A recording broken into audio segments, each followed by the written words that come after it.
Hey everyone, what's up? This is Simon from DevDectic. Today with a slightly different tutorial because over the time I encountered a lot of problems people had with just the regular topics of Ionic. So today we want to build a full application, not just a specific part, and this application will be a cool Pokédex based on the Poke API. So we're gonna use API calls, we're gonna use JSON data, we're gonna use the routing, we're gonna use infinite scroll, skeleton text, a search bar. So a lot of components that all of your apps might need and that you might still have problems with, or you're just getting started. So just follow along to build a cool Pokédex. I've already created my blank new application as always. And then I also generated a page and a service for our application. But right now, that's actually the Poke API. We will maybe take another look at this later. Right now, the application is still completely empty. And the first thing we're gonna do, so if you don't know it, if you're completely new, of course, Ionic Serve runs the application on our browser for now. First step is to include in our app module the HTTP client module, which comes from Angular common HTTP. So we need this to make any API call at all, put it to the imports, and then we're good. Next thing is to go to the app routing. Actually, Ionic automatically creates this new route for our details page, which is okay. But normally, if you go to something like a details page, you're gonna pass an ID to that page so the page can load the information. In our case, we will move from the home page to this page, and let's call this maybe index, because we will pass the index of the Pokemon so we can then retrieve the information on that page. One more thing I also did actually was to change the styling. So therefore, simply go to the theme variables file, and in here you can change all the colors, and I will just apply a little red color to the primary block, so that looks a bit more like the Pokédex in the real world. And who's spamming me on my device all the time? Please stop it. Anyhow, save the routing, save the CSS, and then let's continue with the Poke service. So first of all, of course, we want to make API calls. Therefore, inject HTTP client module. And of course, this is wrong. Interesting. Hey Siri somehow was triggered. Angular common HTTP, just like the other one, but the other one was the module, and this is just the implementation we need in here.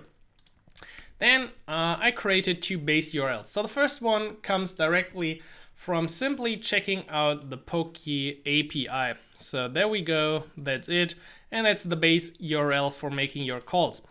Then when you make some calls, whatever this is, you will see that at some position in the JSON response there are sprites and they contain the image. And the image is actually always the same path. So you can copy this, put it in here and see that's 132 whatever, but you can also use like 5 PNG. So what is this? We can simply use that URL as well, and so I've put it here, and then we will append the number and the index of the Pokemon that we want to retrieve. So let's start with the first one to get a Pokemon list. Let's set the offset to 0. So this has something to do with loading more information later with our infinite scroll. So basically we return this .http, get the URL, and I will format it a bit better. So this .base URL, and after the base URL we can add some query params, and we also have to apply which route we want to query. So in this case, in the general case, you go for /Pokemon. This will give you a list of normally 20 elements, but you can change this. So you can change where it starts, that's the offset. And in the default case, we will just start at 0. And we can also add a limit. And let's set this limit to 25 Pokemon for now.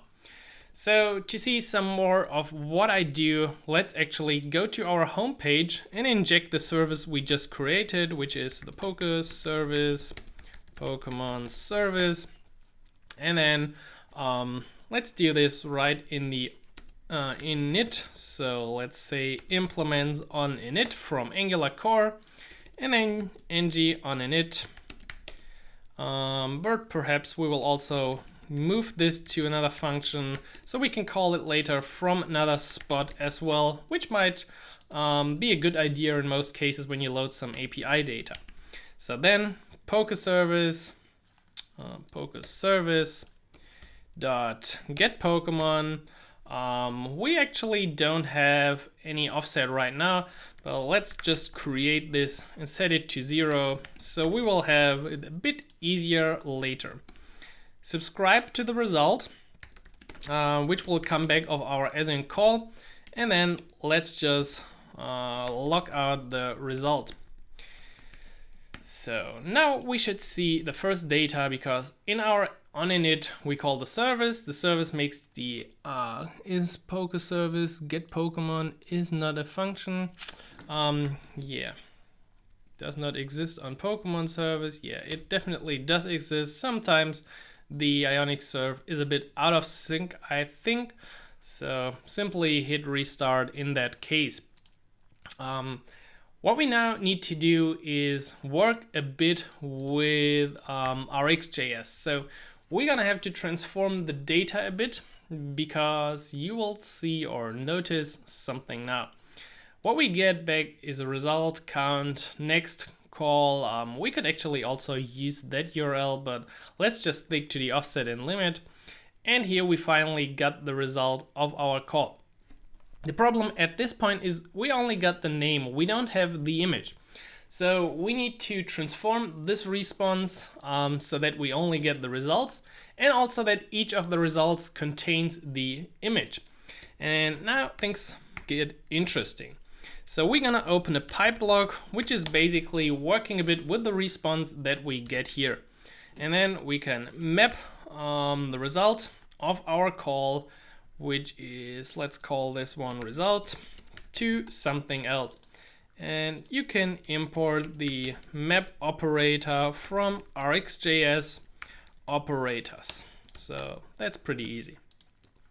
So in the map block, we can now change the result.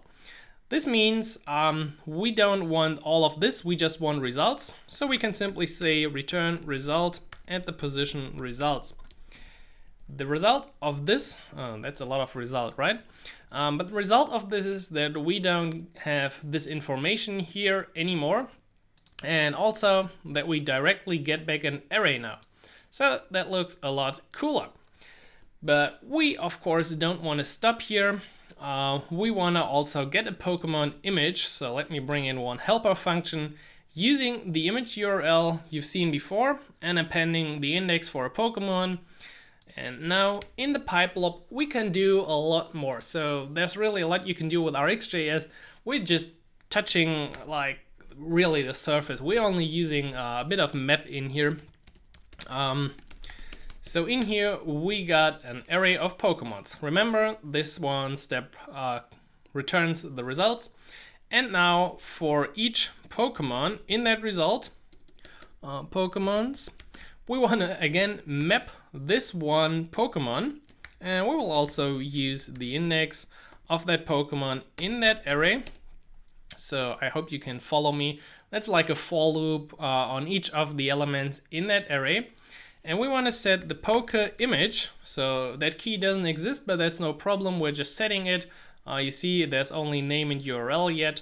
So we set Poké image to this.get Poké image. And now the index is interesting because if we later make a request, then the index of this array will always be 0 to 19. So we also have to use the index plus the offset that we pass to this function, and also plus 1 because it starts at 0 and the image just starts at 1. Also, to make this a bit more easy, in other places, we will use the Pokéindex in here as well. So that's also offset plus index plus 1. You might see that it's the same. And then don't forget to return Poké, because otherwise you won't get any information. So now this might look tricky, but we've gone through this step by step. And the result is now that we make one call and get undefined as a result. Yeah, of course, we also need to return the general stuff. This is just the return in this one map part. But of course, the outer map also expects a return. Okay, now I've completely messed up everything. Yeah. So of course, in here we return the one item, and outside we return everything else. Now the result is image, name, Pokéindex, and you see this continues now up until the end.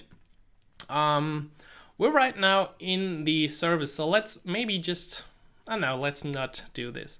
Let's continue with the home page and the actual results. So let's have an array of Pokemon, and then this dot Pokemon equals our result of the call. And for the view, I will actually use a list and copy in some code. Color primary, that's the one I defined up front. Devdectic Pokédex.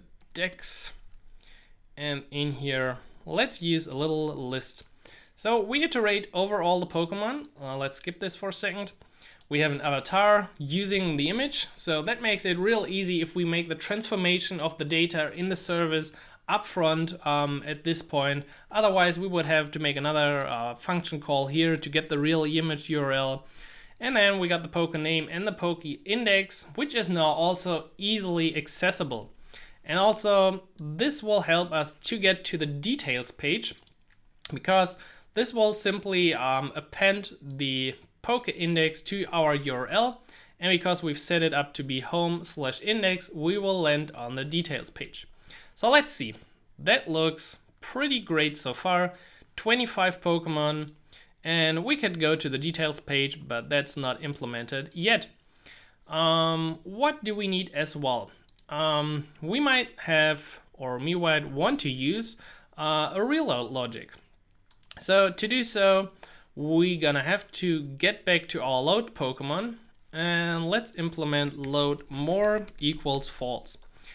So we can call this function now in two ways. The standard way, which is just like it is before, but if load more is set, then we want to set our offset to 25 plus, and then this would get a different result from our API.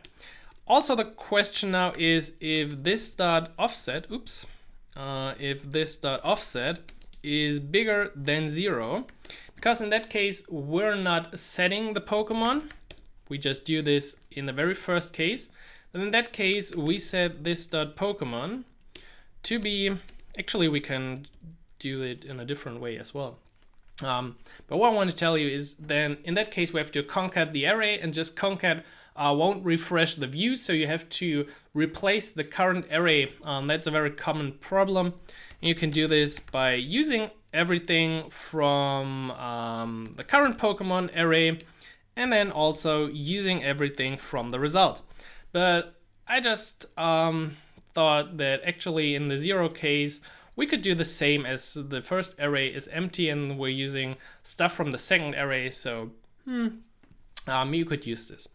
Also, for the infinite scroll, we have to add a reference to the infinite scroll. So we will pass in this event. And if event is set, we will see event.target.complete. That's actually copied from the Ionic documentation, but there's also a way to use it in a different style. Let me bring in the actual HTML snippet, because all this HTML stuff isn't that interesting. So that's just the standard markup of the Ion infinite scroll. Once it is triggered, we will call load Pokemon, this time true. Remember, we want to load more. And this will pass in a reference to our component. So we can also access the Ion Infinite Scroll by saying add view child Ion Infinite Scroll, and I don't know what we want to call it. Let's use infinite scroll. So then you also got another reference to the infinite scroll, and you can use this to, let's say if this dot offset is equal to 125, we don't want to load after 150. We can say this dot infinite disabled true, and then it won't be or we can't trigger it anymore. So let's see if what I just said is true. We can scroll down, it loads more. It appends all the new Pokemon to the list, and you see 25 fresh results, and normally they would have the wrong index or the ID, but we set it using the offset in our service, so everything is fine. And let's scroll down, 125 and then 150, and it is over.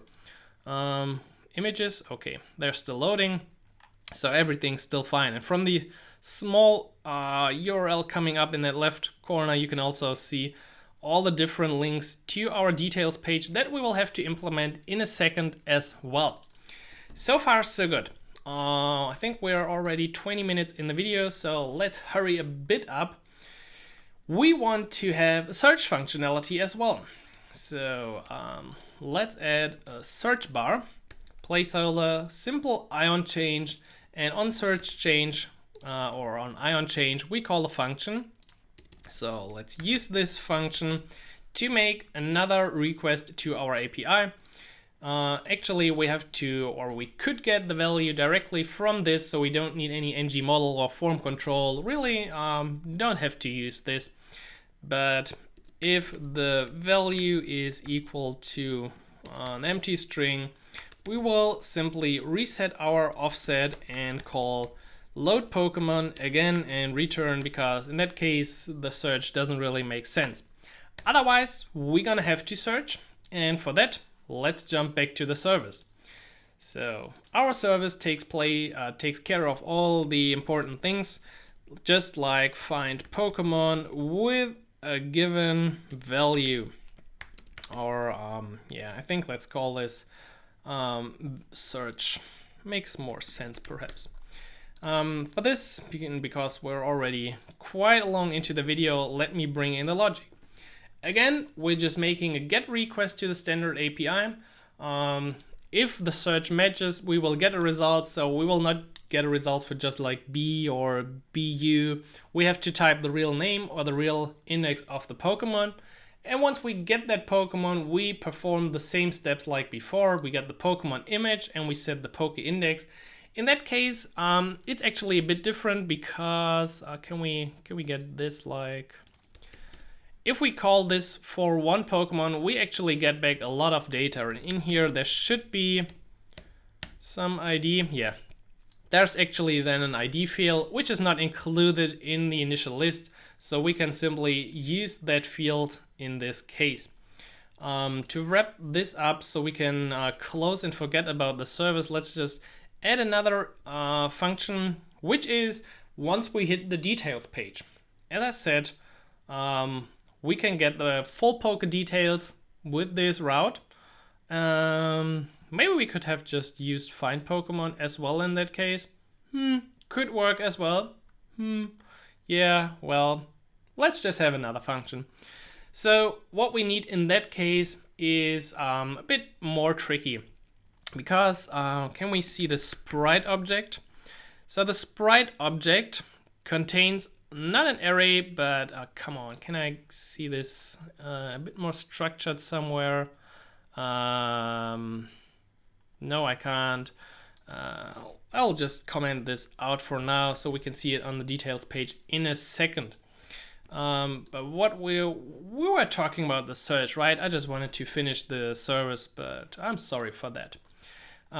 So let's jump back one last time to our Poke homepage and simply call our find Pokemon.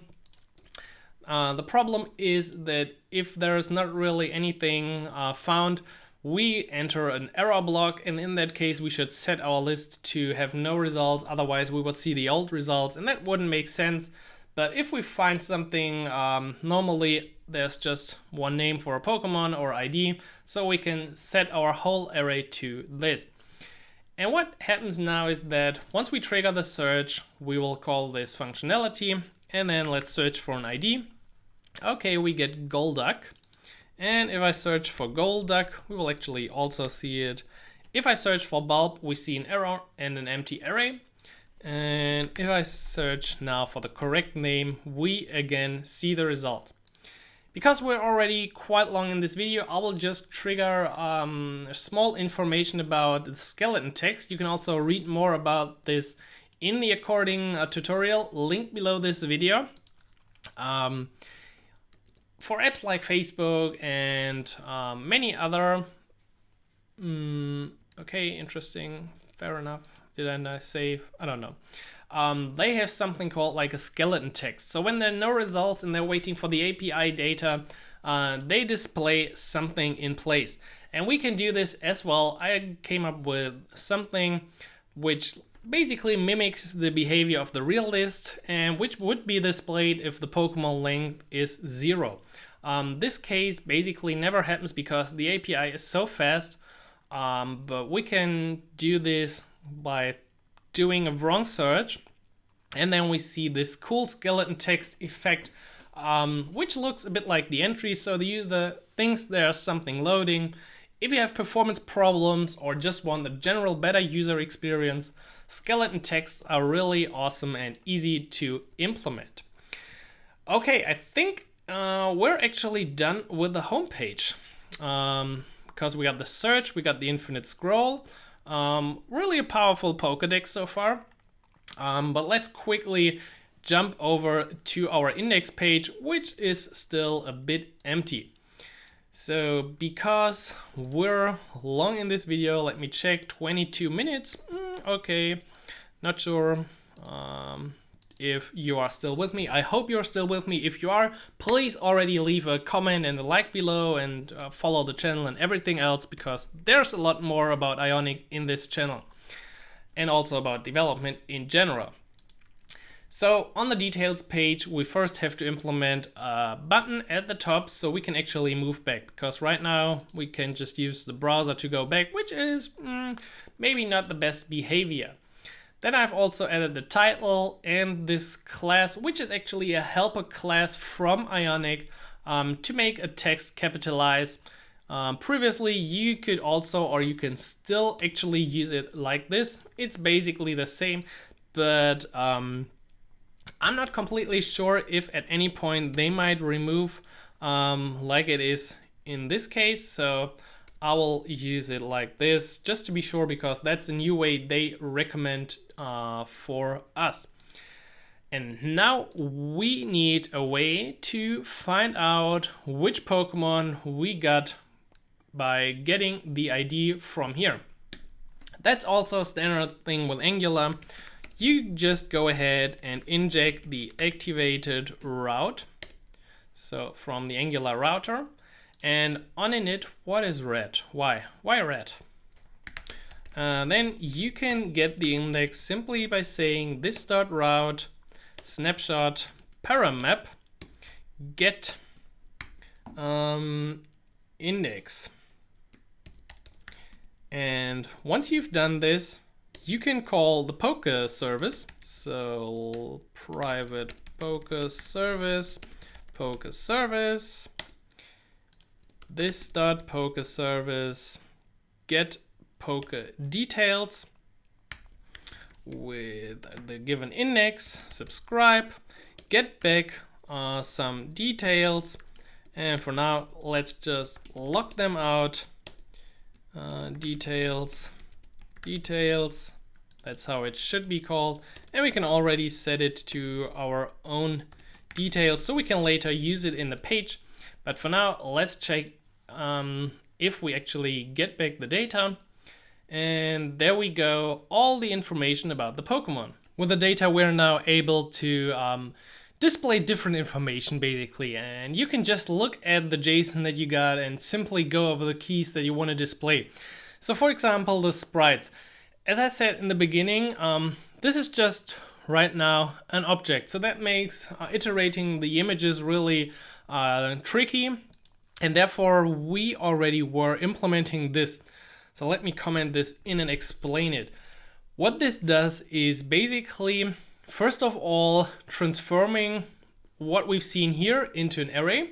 So then we got an array of all the keys, and then we again map all the keys from that array and use the actual object at that key.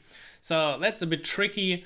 Also, this filter in the end simply checks if the image is null. You might have seen that some of the images had a null for the value, and then we set it to the images key, which is not yet defined, and then you see a nice array of images. So because the video is already pretty long, let's just do something real quickly. So ng if details, so only if we got the details. This makes it a bit easier and safer to use all the values. Let's start with a simple ion slides for all the sprites of details images. Again, because we've done all the data transformation in the service, we can now easily use it in our view. And you can also assign some options to the slides. Let's just keep them empty for a second and reload. Also, you see, because we've defined for the route home1 how the page works, we can easily reload on that page and don't have to navigate forth and back all the time. So there we got the nice images. Also, if we now go to Charmander, we see all the other images. And within the slide options now, you got a lot of things you can define. You can check out the Swiper API, which is the underlying component. For this case, I just brought in something called autoplay, which does exactly what you might think. It will simply automatically play the slides and with a little delay going through all the slides. So I'm not clicking right now, but the slides are moving. Also, disable on interaction false is simply if I now scroll, normally it stops, but now it continues immediately. For the rest of that page, I think it's not super interesting, so let me just bring it in our ngIf. Don't be scared about all the stuff. Let me show you what it looks like, and then I will also explain it. So this is a nice handy explanation of our Pokemon. Let's see where all these components come from. Actually, I can click this. Pretty cool. So the card header is details ID and name. And then I go simply through the types. So always keep in mind, this is our structure. Look at it. If there are these brackets, it is an array. If it looks like this, it is an object. So only arrays can be iterated pretty easy with the ng4. So we go over all the types, and then you just have to dig into the information. So if you go over all the types, then at the first position you would have this object, and then to get the real name of the type you have to use type.name. So that's just the JSON structure that you need to follow. As you can see, we go over all the types, t.type.name. And this is an ion chip, pretty nice component that looks cool. Let's see if there's a Pokemon. Yeah, this one got 2, looking cool. So the weight is pretty simple, also like this. And then again, just an ion card, list items. That's just the basic structure of most Ionic stuff. And you can really go crazy with the ng4. Let's say you go over all the abilities, then check out the abilities first. If you got one ability, you have to get ability.name. So ability.name. And also, if you want to separate it with a comma, you might want to prevent that there's a comma after the last entry. So you can also add this to your ng4 iterations and check if it is the last item. And also for the stats, that's actually not super interesting. Stat name, stat, base stat. all the information contained in the JSON. So that's the tutorial on creating a full Pokédex application with Ionic. I hope you enjoyed this type of tutorial. If you want more like this or got any APIs that you would like to see in action, please leave a comment below. Of course, make sure to subscribe, check out my Ionic Academy, which is the place to show you the best possible way to get started and learn how to build great Ionic apps. I would love to see you in there in the next video, wherever. I hope you enjoyed it. Have a great day and take care.